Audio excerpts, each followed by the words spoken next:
अस्सलाम वालेकुम।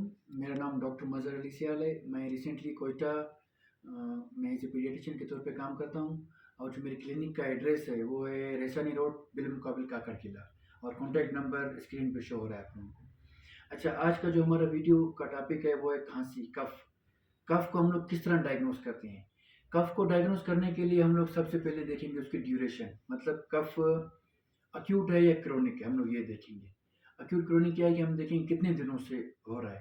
उसके बाद हम देखेंगे कफ का कैरेक्टर या पैटर्न हम कह सकते हैं। तो मतलब क्या है कि प्रोडक्टिव है या नॉन प्रोडक्टिव, मतलब उसमें खांसी के साथ बलगम आ रही है या नहीं आ रही है।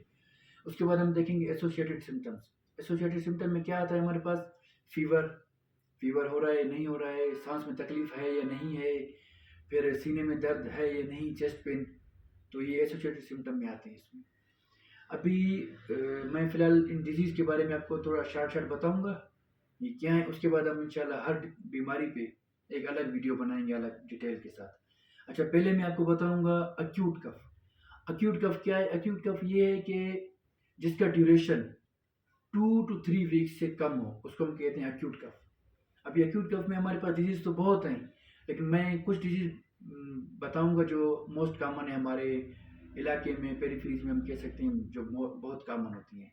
सबसे पहले हमारे पास क्या आता है? Viral upper respiratory tract infection. ये वही चीज़ है जो मैंने लास्ट वीडियो में बनाया था वायरल फीवर के तौर पर। मतलब जिसमें कॉमन कोल्ड कोल्ड होती है, रनी नोज़, फीवर होता है, तो ये वही चीज़ है ये। इसके बाद आती है हमारे पास क्रॉप्स। इसमें जो कफ का पैटर्न है वो थोड़ा डिफरेंट होता है। वो क्या होता है? इसमें हमारे पास आता है बार्किंग कफ। बार्किंग कफ हम क्या कहते हैं? जैसे कुत्ते को आप लोगों ने भौंकते हुए देखा होगा ना, जैसे कुत्ते की आवाज़ होती है ना, वैसे ही सेम बच्चे की कफ का पैटर्न होता है। इसलिए हम इसको कहते हैं बार्किंग कफ।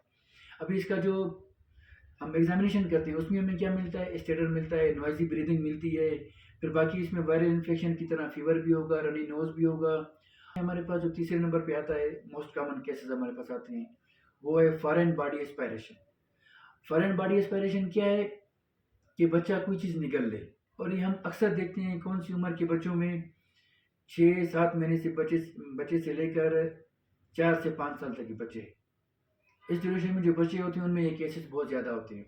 ये क्यों होता है आपको पता है? इस उम्र के जो बच्चे होते हैं, कोई भी चीज़ आप उनको हाथ में दे दो वो निगल लेते हैं। जिसमें हमारे पास क्या चीज़ें कॉमन आ सकती हैं, इसका ख्याल रखना चाहिए हमें घर में। ये जो हमारे पास ड्राई फ्रूट आते हैं, nuts and seeds, dry fruits, वो अक्सर आप बच्चों को दे दो, बच्चे निगल लेते हैं, वो फंस जाता है उनको।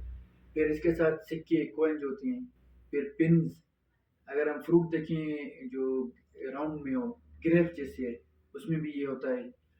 तो इन चीज़ों का ख्याल रखना चाहिए। इनको इंशाल्लाह हम डिटेल से फिर अगली वीडियो में बयान करेंगे। इसके बाद जो हमारे पास एक और आता है एक्यूट कफ में, मोस्ट कॉमन है वो चीज़, निमोनिया। निमोनिया सबको पता है कि इसमें कफ होती है और फीवर जो इसका होता है हाई ग्रेड फीवर होता है। हाई ग्रेड फीवर होता है, फिर सांस में तकलीफ भी होती है। फिर जब हम इसको डिफ्रेंशिएट करते हैं बाकियों से, तो हम इसकी एग्जामिनेशन करते हैं, हमें एग्जामिनेशन में इसका चेस्ट एंड्राइंग मिलती है, मतलब रैपिड ब्रीथिंग होती है, बच्चा बहुत ज़ोर ज़ोर से सांस लेता है और ग्रंटिंग वॉइस होती है इसमें। फिर और भी बहुत सी चीज़ें हैं जो इंशाल्लाह हम इसको डिटेल से बयान करेंगे। फिलहाल ये मैंने एक शॉर्ट वीडियो बनाई है आप लोगों को समझाने के लिए कि ये चीज़ इस तरह होती है।